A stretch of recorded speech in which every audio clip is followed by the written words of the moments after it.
moving on. The Israeli government has now approved a plan to increase the population of the annexed Golan Heights, following the fall of Bashar al-Assad.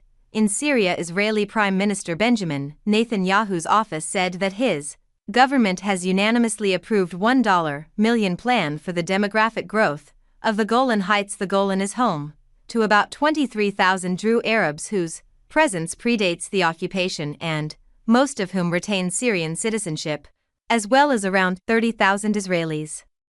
In a statement, Netanyahu's office said, "We will continue to establish ourselves here and also settle, and all this as Israel continues to strike Syria." A Syrian war monitor said that Israeli strikes had targeted military sites in coastal Tartus region, calling them the heaviest strikes in the area in more than a decade. However, Israel claims that it does not want a conflict or a war with Syria.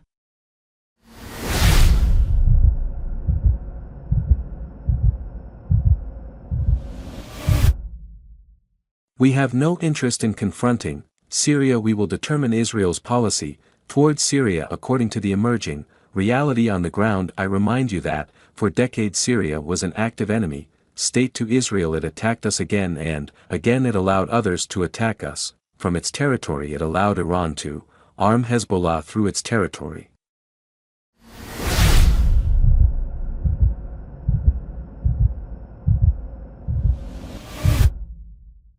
The leader of Hayam Hts Abu Muhammad al-Gulani met with United Nations envoy Jared Pedersen, who is on a visit to Damascus. Golani discussed with Pedersen the changes that have occurred on the political scene and underscored the need to update a 2015 United Nations Security Council resolution to suit the new reality in Syria. Now HTS is rooted in Syria's branch of Al-Qaeda, the Al-Nusra Front. UNC Resolution 2254 of 2015 too, which the rebel statement referred, mentions NRA's terror designation. During the meeting, Paisan told Ghani the fact that Nusra was listed by the UNC as a terror organization was obviously a complicating factor in efforts to find a way forward in Syria.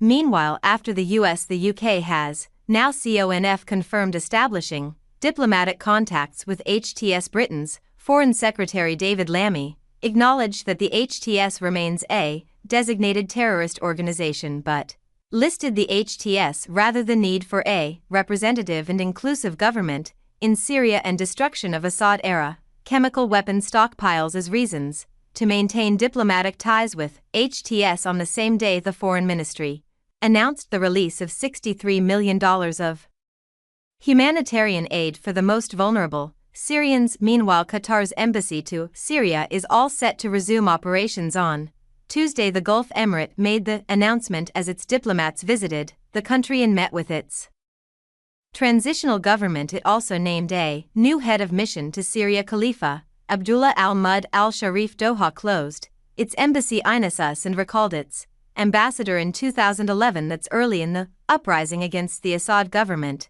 that turned into a civil war.